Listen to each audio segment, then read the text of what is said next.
Since I met you, baby, my whole life has changed. Since I met you, baby, my whole life has changed.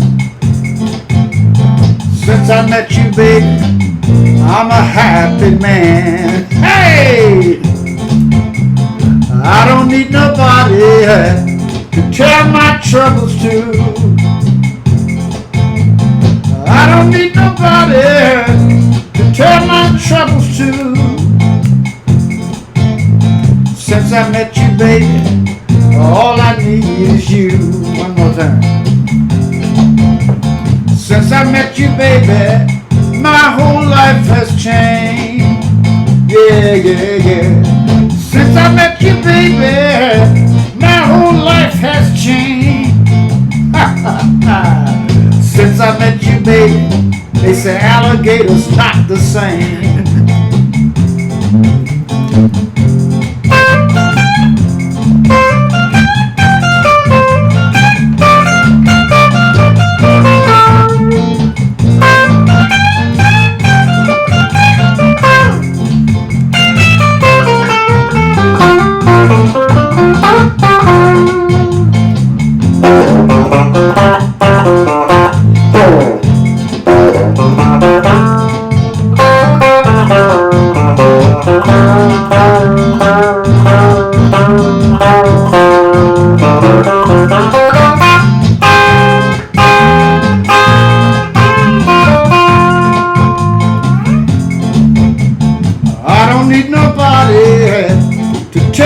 Troubles too. Let me tell you now, I don't need nobody to tell my troubles to. Since I met you, baby, all I need is you. I don't need nobody to tell my troubles to. I don't need nobody to tell my troubles too. Since I met you, baby, all I need is you. Oh my goodness, there you go. That was Ivory Joe Hunter, a name that not many people remember. Ivory Joe Hunter, what a guy. But anyway, once again, I'm here with my precious Lucy Walker. I've met few people in my life who have affected me so deeply as this woman has. Her son affected my life deeply also. We became about as close as two people could be and not be twins. But if you cut the first segment of Lucy Walker, you know she's the ran the Eden Theatrical Workshop for over 50 years, the longest running African American theatrical group in the United States of America. And during that time she had many struggles. We talked about some of them in the previous thing, but right now Lucy wants to talk about her early life, and she wants to talk about her dad. And we're going to give her an opportunity to talk about her dad, because anybody who was responsible for bringing her into the world gotta be somebody, let me tell you. So Lucy, tell us about your dad. Well, you know, it's hard for me to talk about my father without talking about my parents, but my father had a history of his own, and a very important one. He was born one of 6 children in Marvel, Arkansas, a few miles down the road from Turkey Scratch.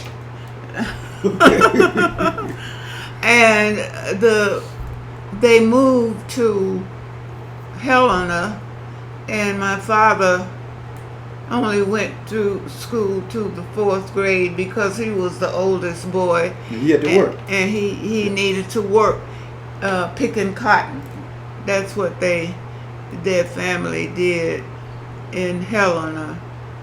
And when he was old enough to leave on his own, he crossed the river and came to Memphis, and he worked at a restaurant. And the interesting thing is, I was a baby, a very young girl, very, very young, before my sister was born. And yet I remember my father coming home from the little restaurant where he worked with a barbecue sandwich. And how I loved barbecue. And we would lay up in the bed in our little one-room efficiency apartment, because it had everything in it, and eat barbecue. My father was coming home after my sister was born. We moved to South Memphis, and my father was coming home from work one night, and white folks, men, chased him, but he knew the neighborhood, so with his long legs he was able to jump fences and escape. And I often think about the fact that I could have lost my father, and he loved me. And I was like him physically, tall, skinny, dark, and the first. So I was very, very special. He got a job at one of the top hotels downtown. They worked for tips, and the guys complained in the back room about working for tips. They wanted to be assured that they were going to get something. So they appointed my father to be the spokesperson, because they said, you can talk well. And so my father went out in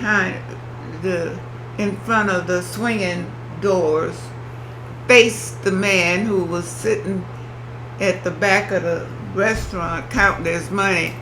And my father said, we fellows believe that we should have some kind of guaranteed salary. And he looked around, and all the other guys, he just scared to come out. They were behind them. They pushed him into it. They pushed him forward.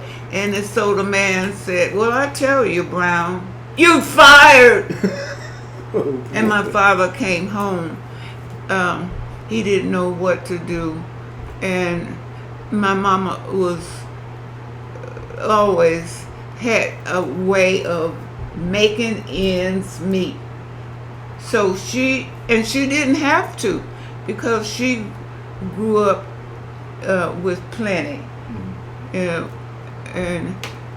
But anyway, she made fried pies, and put them in a basket, wrapped them up in paper, and sent my father out on the road to sell these pies to men who worked outside. Very, very industrious, ambitious thing. That's how he made his money. And then somebody told him that there was a man looking for black men that looked like him. They had to be tall and black, so they could work on the railroads in the sleeping cars. Okay, yeah, because they had to. Yeah. So that was Asa Philip Randolph. A. Philip Randolph. And so my father went down to the train station and applied, and because he was tall, he could reach up there, he was black, he wasn't going to be confused with the conductor, because they wore the same costumes. Yeah. And So he was hired, and and and then and he had met these guys when he was selling these pies, and then they started sending him around the country, and he had not traveled anywhere except from Helena to Memphis. But when he got to travel all over the country, he saw that there was some black folks that lived a little better than what he was living, and so they offered him a job and they said, you can go to Cleveland, Cincinnati, or Denver. And he had come to Denver, and he liked Denver better than the others, and he chose Denver. When I compare those cities where he was offered a job, I think in the big picture, Denver was the best choice. Not that it was wonderful or perfect, but it certainly was better than what we lived in Memphis. And the fact that my father had a job that was considered fairly important. You know, railroad men were not on the bottom stratus, and especially Pullman porters, they were a little higher. You know, everybody has to have their levels of superiority, I guess you call it. But my father, he was friendly with all railroad men, waiters, chair car porters, whatever. It didn't matter. His friends weren't just the Pullman porters, but but you know, here's the bad part, and I really shouldn't say it, I suspect, but I will. He was accused of pulling a gun on a white woman on the train. We didn't have but one gun, and that gun stayed at home with my mama. My father never took a gun out of the house, but that was it. There was no court or nothing, no kind of procedure. He just went. He went to pick up his check, and they told him about that he was. They just told him he was fired.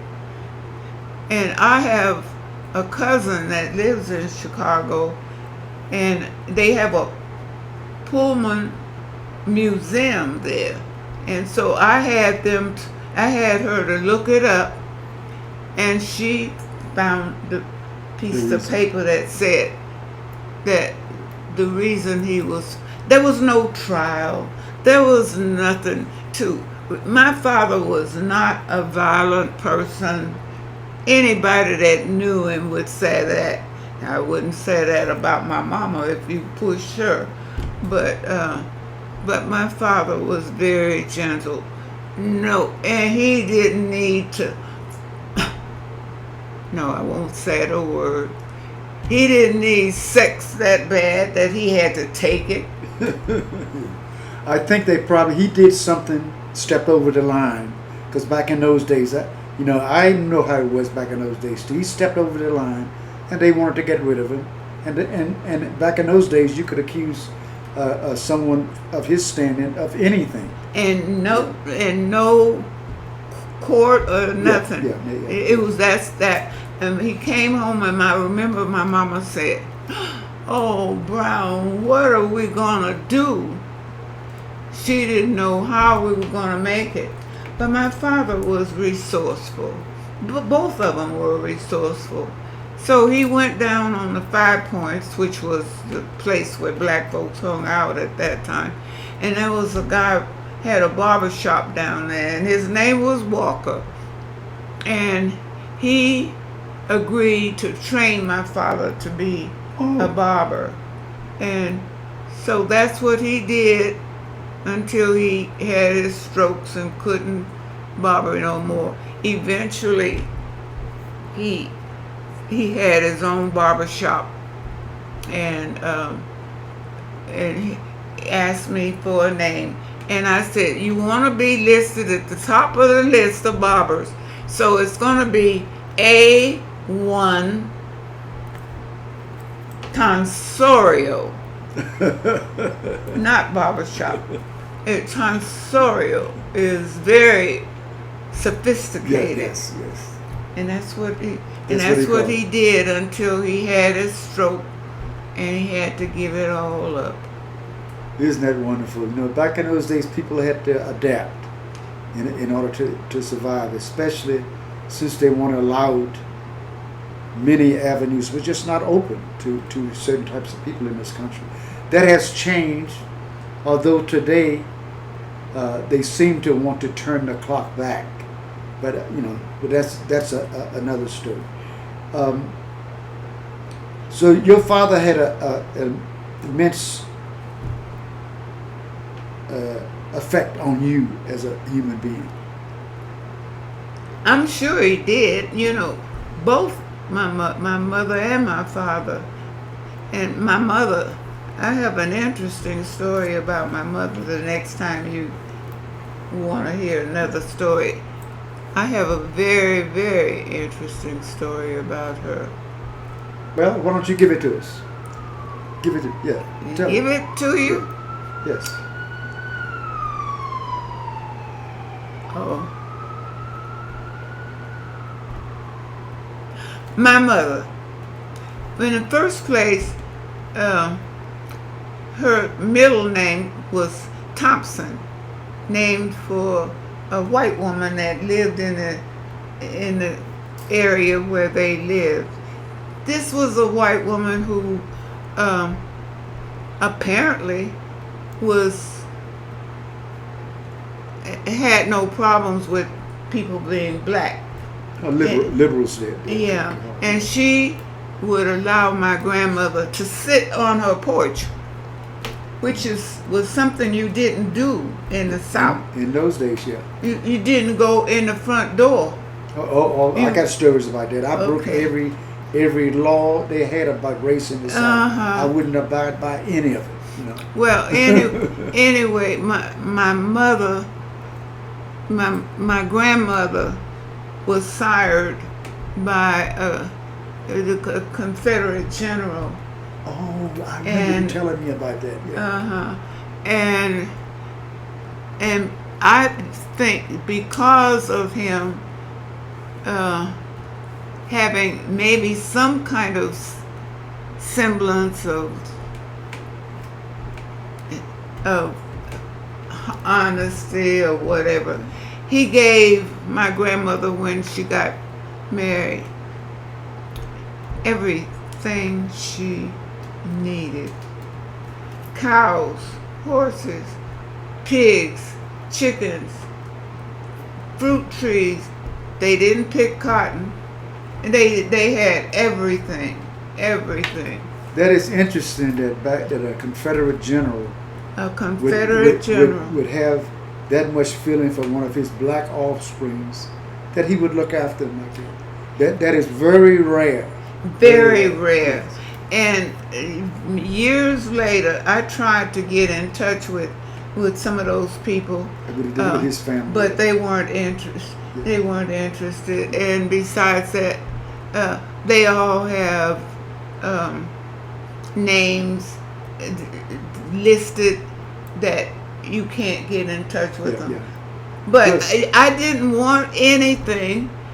I wanted to let them know that within all this madness, all this meanness that has been done to black people, every now and then in order to maintain some level of sanity, you need to focus on what's good. Yes. Yes.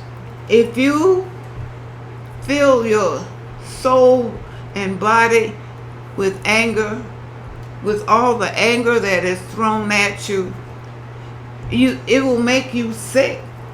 And if you get sick, what's the next step? Yeah, you gone. So my mother, because they had so much, she didn't have that anger and that prejudice against white folks. And so she didn't, I learned that on my own when I had to deal with them. My mother didn't work outside of the house. So she didn't have to deal with all of the prejudices that I had to deal with when I was out there on my own. So her job was to stay at home and cook and tend to her garden and all the things that a lady does. But anyway, I just wanted to get in touch with them. They were Pillars. Their name was Pillar, General Pillar, and Pillar also owned a lot of land in Arkansas, in Helena, Arkansas, where my father's folks lived on Pillar's place. But he didn't do anything for my father's folks, and they weren't mixed. Yeah. Well, your mother was his actual offspring. Yeah. Yeah, and like I say, it's a wonderful story because, like you say, sometimes we have to focus on some of the good things that happen, and that's a good story. That this man fathered a child with a slave, obviously, and yes, my great grandmother was slave. And he had been a slave, yeah. and she was African and Cherokee.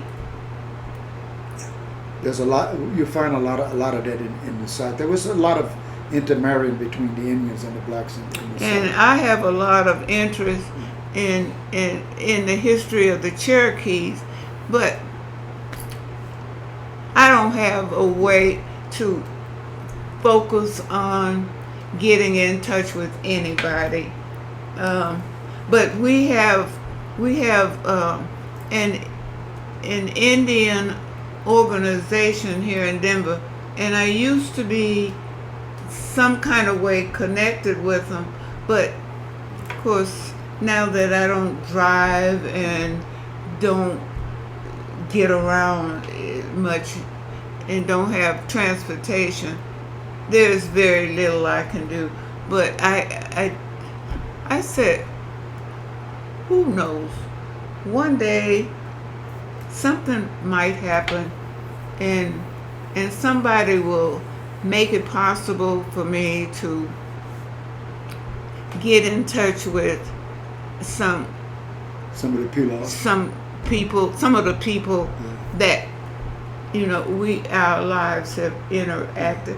One time I was in Santa Fe. I was attending an outdoor event, and there was a young Indian woman coming up. We were sitting on some tiered steps, and she was coming up to sit at one of the higher steps. And we looked at each other. We stared at each other until I got embarrassed. I'm staring at her, and she went on. And then after she went up there, I decided I wanted to really look at her again, because she looked like me. Okay. Yeah. And I turned around slowly and looked, and she was looking at me. And I was embarrassed, because I didn't want her to think I was staring. But I saw another Indian woman, and we were up at Burger King one day. We both recognized how much we looked like each other. We were both tall, and she was brown. Her skin was a little bit brown, but she was with a group of Indians, and it was obvious she was Indian. But we spoke, and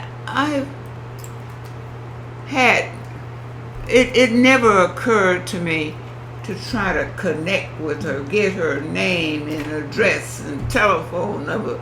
But I was so curious that there would be somebody that looked like me. Yeah. There was a lot of intermarrying between a weird thing is scientists say a lot of people claim to have Indian blood. They said that 50% of African Americans who go back to slavery days can claim Indian blood. There was just that much intermarriage between them. But scientists laughed at the Caucasian propensity to say, "Oh well, I'm Cherokee. They said if every white person, they said that if 1/10 of all the white people who say they have Cherokee blood actually had Cherokee blood, there would be no Cherokees left. They would all be absorbed. But I'm very proud of my indigenous blood. I knew I was Choctaw, but when I made contact with a part of my family who I was separated from since I was a baby, we reunited all in our old age, 60s and 70s. And I found out from them that on that side of the family, our grandmother was stolen from the Cherokee reservation in Virginia, and I know of that reservation. And she became our grandmother. So anyway, I'm proud of my indigenous blood. But now let's talk about your daughter. My what? Lynn, your daughter. My daughter. Yes. Oh, my love. Lynn was a beautiful, tiny little baby, but I had been used to going and was very active. I had a job, and I had Floyd, and that was enough. And the social worker came and said, "You are being very selfish?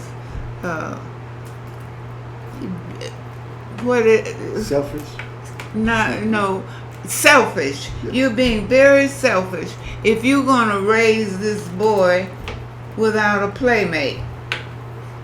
And so I had to think about it. But I had a job, I had a social life, I had a brand new house I was taking care of, I had a husband, I was busy. So they brought this baby without me approving of her. And I looked at her.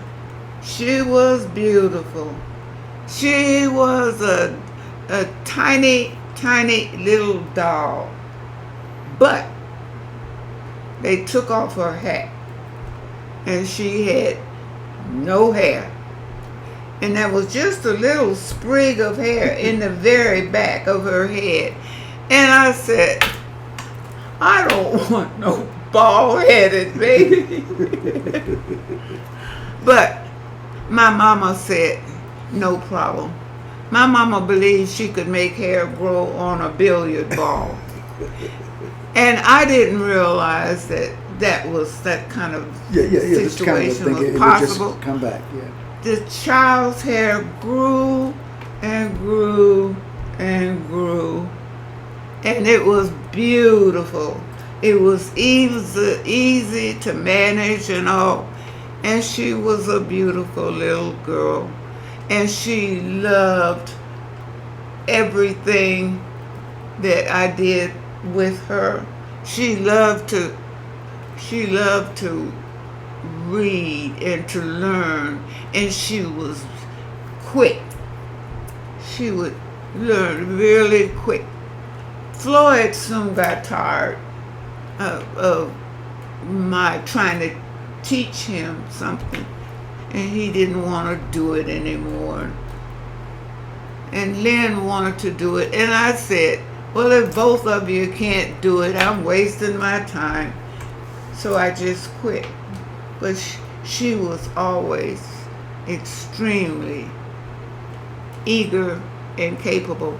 And I have written in a couple of my books something that she has written, and maybe the next time, if there is a next time I get to talk about my life, I can include some of her writings. The child is actually brilliant. She can do anything that she wants to do, but she's extremely creative. That's her big talent and her best interest. But without her, or I should say without my kids, I wouldn't be here today. I wouldn't have lasted this long. Both of them helped me with my theater. Lynn was more focused on the backstage work, which was hard to get anybody to work backstage. Anybody that's interested in theater, they want to be the star. Yes. And they want to be on center stage. But Lynn was backstage doing everything that needed to be done. Costumes, props, whatever. And she enjoyed it. It wasn't something... What she didn't enjoy was being on stage. And every now and then I pushed her to be on stage because somebody quit at the last minute, or I couldn't get anybody to take the part. And so she told her brother, I'm tired of being in Mama's plays. And her brother told her, well, just tell Mama no. And so after that, she said no. And she was never in another play.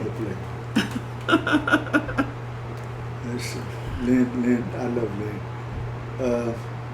What a wonderful, your dad. I would love to have known your dad. I would love to have known your dad. To have my dad. Yes. He was a tall, slim, handsome guy, and a very, very good guy. Yeah. When I say good guy, I mean I never heard him say a bad thing about anybody. He was never in any kind of an alteration with anybody. He came from a very close family. They loved each other. And he was the oldest boy, so he was sort of like in charge of all of his sisters. And he had a brother that was the youngest, but they were so far in age different that they didn't connect. But he was connected with his sisters, and his sisters loved their big brother. It was the most loving family you would ever want to meet. Oh, that's great. That's great. My mother there was 13 of them. 13 that... That's the way families were back in those days. All of them lived to be grown. Yeah, I remember 12 kids, 14 kids was not unusual, especially in the South, if you were farmers. Yeah, especially. Because you had plenty to eat. You had plenty to eat, and you had plenty of workers. The more kids you had, the more workers you had. You know what I mean?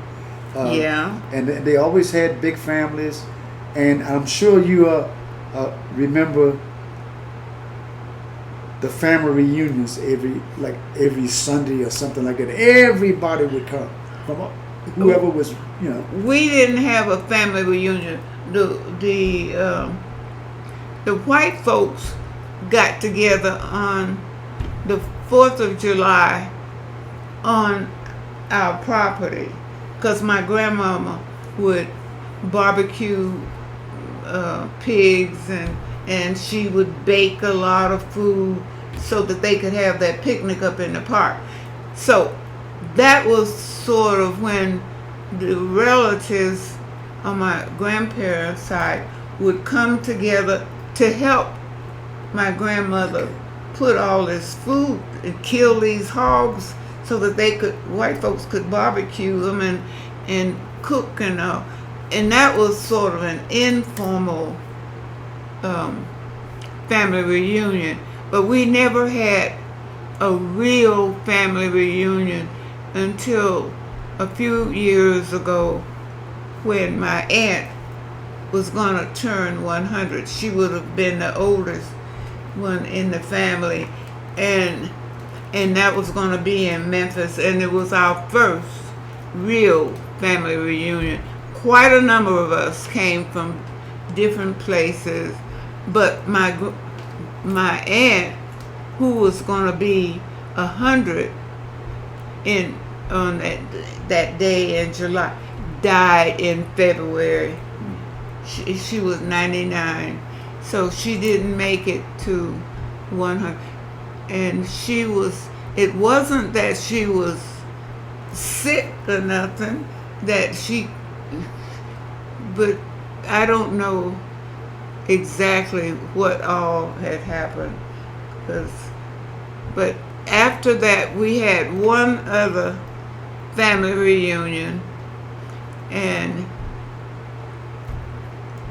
it was a lot of work for my cousin, her granddaughter, and it was just too much work for her. So we never had any more. The family does. And on my father's side, I heard that they were having a family reunion, but I'm not in contact with any of them. Your history here, we were before here and here in Denver. You ruffle a lot of feathers in Denver. You ruffle a lot of feathers. Yeah. You know, you black and white. Yeah. Oh well. For what I know of you, you didn't care about that. You cared about what you thought was right. You know, and like I said, you're famous and infamous. Yeah. In Denver, Colorado, but most of the black folks that dislike me are black folks who have been what I call favored by the whites, and their livelihood and dependence is on white folks. And so if they associate with the enemy, Lucy Walker, that may affect their relationship. And I had a guy who was very well known for giving out grants to different organizations. He practically told me that.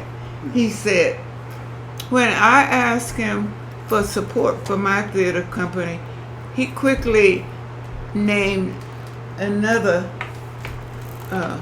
black organization, and I said, I tried to act innocent. I said, what does that have to do with me?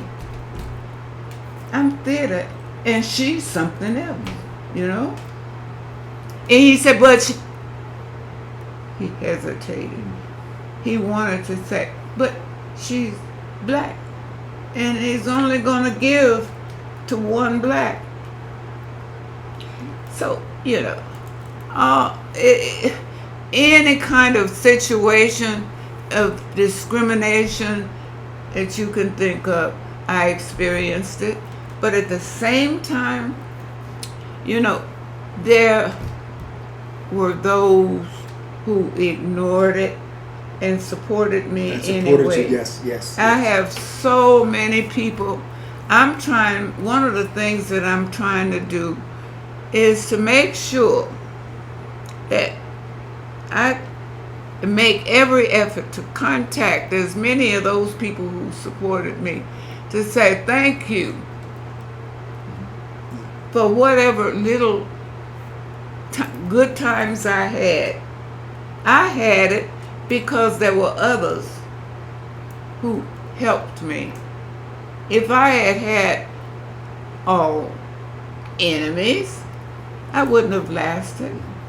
I lasted because despite those forces that were against me, there were forces for me. Yeah, and the good thing about you is that I've seen this myself, is even though a lot of your struggles came from being of a certain color, the race thing, but I've noticed that your supporters of all races. They are. You know what I mean? When I see your supporters, they have all races. Mm-hmm. Those who know you and love you care little about all that race stuff. They're on your side. And those who aren't, black or white, they're on the other side. And you have always pissed people off because you speak your mind. You speak your mind, and some people can't handle that. No, I know that. But the other thing I know, there is no way that anybody can be all things to all people. To all people, yes. And so you figure out what works for you. I wouldn't have lasted as long as I did, 50 plus years, if I hadn't been doing something right. There was somebodies that appreciated what I was doing. Otherwise, I wouldn't have lasted. Yes. Because I didn't have the finances to exist. People with a whole bunch of money, they can buy. But then I wonder about that. When you see what's going on with people with a whole bunch of money can't buy everything you need, or love or anything. So what it was that made me survive and so many others didn't, I really don't know. There was a theater company here that was getting all kinds of recognitions, national and local, soared. In fact, 2 of them soared financially and otherwise ahead of Eden. But there was a flaw. And there was a flaw must have been so big that they couldn't get over it. And they couldn't get around it. And it stopped them. When I had flaws against me, IRS threatened to put yellow stripes on my door to keep me from going in. And if you go through those yellow pieces of paper, that means you go to jail. Yeah, it's against the law. Yeah. But out of the clear blue, and I can't remember his name, and I knew it for a long time, there was a lawyer that heard about my plight. He knew that I didn't owe the government any money, and he took on my case pro bono. I didn't have to pay no money at all. And he fought the federal government until if they don't get the case resolved within 10 years, I think it's 10 years, then it's over. It's over. So And, he went and to bat every for time they would throw something at him, he would throw something back at them to respond to. And they got all them people up there in Washington, D.C., getting paid all this money to do everything. And half of them, I don't know about half, but a large percentage of them aren't doing what they supposed to be doing. They just up there getting their money. So when they would send him a notice, he would send them a notice. And it'd take them forever to respond. to respond. Pretty soon 10 years passed. Yeah. He warmed down. He warmed down. And I didn't have to pay. Didn't I have- didn't owe. I Yeah. didn't owe.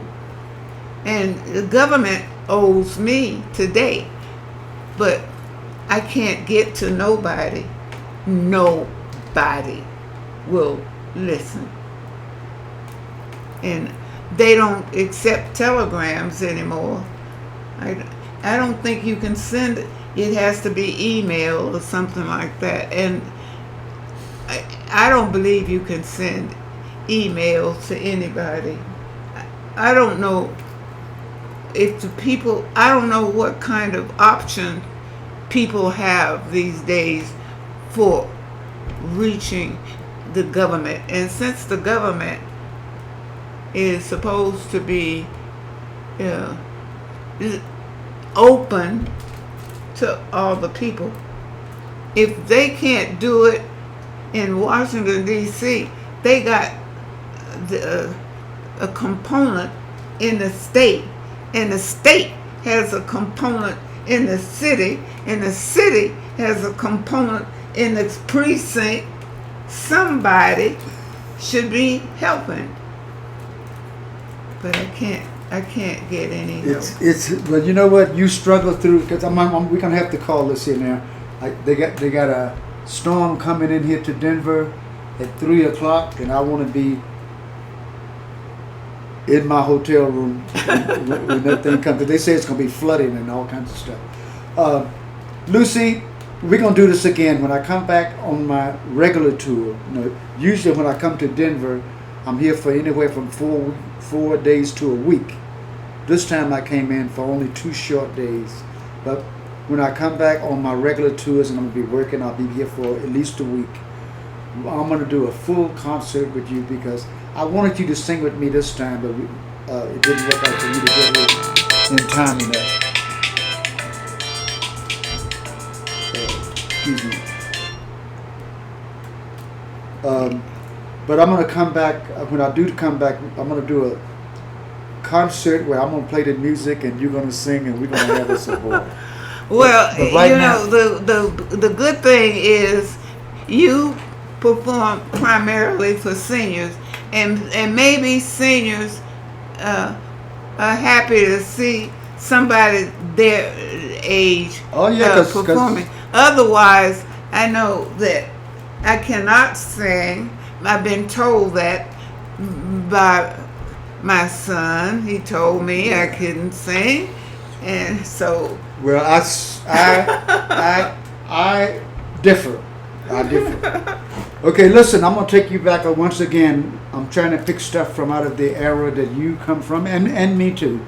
You're not that much older than I am. And I'm sure you're going to remember this. This song comes from out of the 1920s. The old Delta bluesmen like Blind Lemon Jefferson and all those guys were doing this song. Let's give it a try here.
have done.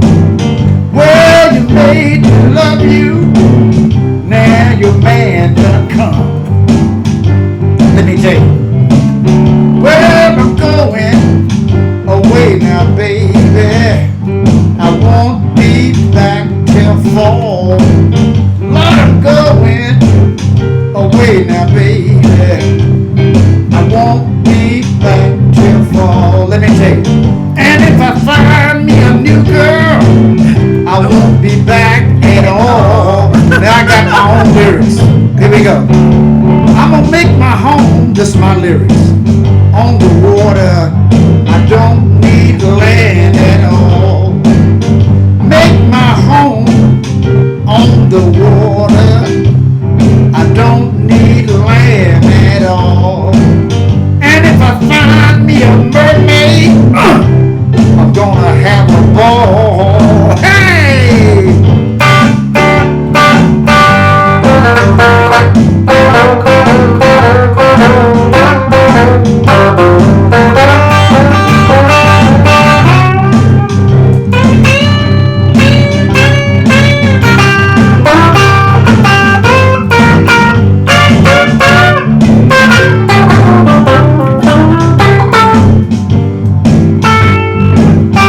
Here we go.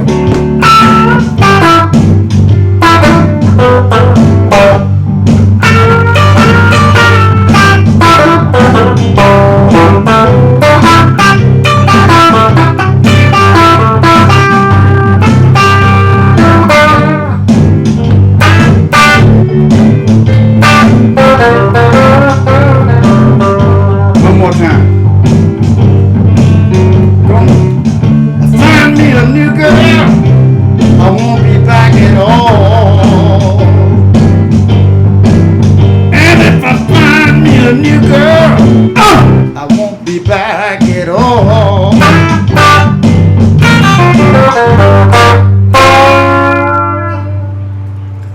I don't know why I can never get enough of your music, and it just brings back so many memories. I remember all these singers and performers that you talk about, and how you built up such a repertoire of all these people. It's amazing. Well, playing with your son Floyd was just such an incredible musician, you know.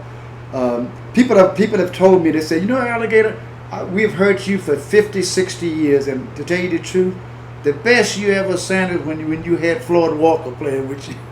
Me and Floyd, we used to do duos. We didn't need everybody else, you know. You had the drum machine going. Well, I think that's nice of you to say that, but I think it was you. I think Floyd was not original, and he was able to interpret what he heard, I think, and go along with it. But you are creative. Well, Floyd said his job was always to make me sound good. Yes. He said, you know, because I used to try to get him to sing. Floyd was a great singer, but he wouldn't sing. And one time he sang Georgia for us in a club, and the house just went wild. But he preferred to stay in the background and make me sound good. I wish that he would sing. He started off as a singer as a child, because I wasn't smart enough to teach him how to play the organ. We had an organ in the house, but I could teach him how to sing. And the first time he sang in public, he was too short to reach the microphone, and we had to stand him on a box to reach the microphone.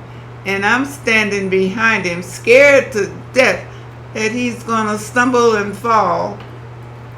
But he sang his little song. We used to have a program called the Show Wagon, and they would go to different parts of the city and perform in different neighborhoods. And the woman that was in charge of it, she was a friend of mine, and so it was easy for me to get Floyd on it. And then I had another friend who was a great musician herself, and she would play for Floyd. So Floyd had good musical support. Well, he was absolutely wonderful. He inspired me. He would always tell me, Alligator, all you got to do is just keep being Alligator. Just do Alligator. You don't have to do nothing else. You know, and you know, naturally he was right. Listen, this is Alligator in alignment. This is Lucy Walker. You haven't heard the last of her. When I come back, I'm gonna do me and her gonna do a concert. I'm gonna to rehearse some music with her, and wait till you hear her do her sassy stuff. I'm telling you. So listen, I hope you all have enjoyed both of these things that I've done with Lucy. I'm gonna put out one, and then I'll put out another one maybe a few weeks later. But all I can say is this is Alligator in alignment. Here's all I'm going to say is vote, vote, vote. Please go and vote. Happy trails to you. We will see you next time. Alligator in alignment.